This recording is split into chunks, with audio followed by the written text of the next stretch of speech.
My name is Hollisa Alewine, and we have a ministry called the Creation Gospel. It's, of course, it's a teaching ministry. We like to teach beginning with the creation, with the first week of creation in Genesis chapter 1, because I feel like within that description of the creation, there are the seeds, in several senses of the word, but seeds that are planted in that creation week that actually unfold all the way to the book of Revelation. And so if we want to understand the revelation of John, for instance, then we want to go back and understand the revelation at Mount Sinai, beginning with the first words of the Torah itself. And so using that first week as a paradigm, we learn key words, concepts, phrases from that first week of creation. And then the next step of the paradigm is to overlay the seven spirits of Adonai on top of that.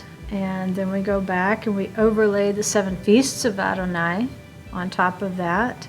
And then we finish up the foundational study, at least, with the seven assemblies of Revelation, and we overlay that so that we have a good grasp, not just of the fundamentals of the beginning of the Torah, but how the Holy Spirit moves within His Word, and therefore it should be moving within us as believers if we are obeying His Word, and how the feasts play a role, actually, in that whole process.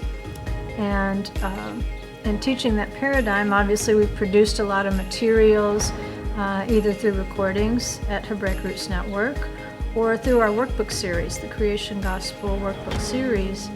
And the beautiful thing about that is that my husband and I are both retired law enforcement officers, and we draw a pension, so all of the proceeds that we draw out of the Creation Gospel products, teaching, or whatever, we're able to devote that into what we believe are worthy missions.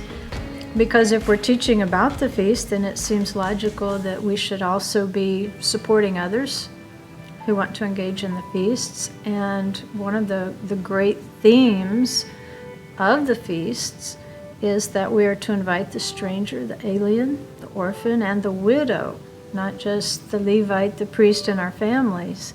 It's very inclusive. And so with the proceeds, we're able to support believers in Kenya who are walking in Torah, to celebrate the feasts where they are, and to continue to teach the Torah where they are. And just recently, we were able to help them build an orphanage in Limuru, Kenya, with the proceeds of the Creation Gospel Ministry. So we like to teach, obviously, and we like good students, but there's a point to the teaching, and that's to basically take the message of the Torah to all nations and invite everyone in, because we believe the Torah truly is a great invitation to a better life if we are engaging it with the power of the Holy Spirit. And that's the goal of the Creation Gospel, and HRN's been a wonderful way for us to deliver that message, and we really appreciate what goes on at HRN and the hard work that goes on there to help us not just deliver the message of the gospel of Yeshua, but also to extend that hand to the stranger and the alien and the orphan and the widow, who also are invited. And the Torah, I believe, is the great equalizer. You know, we talk a lot about social justice, but the Torah is the original document that guides us into all social justice, and it tells us justice you shall pursue. So that's what the Creation Gospel does. We try to not just teach, but to actually allow the Holy Spirit to transform lives through what we teach.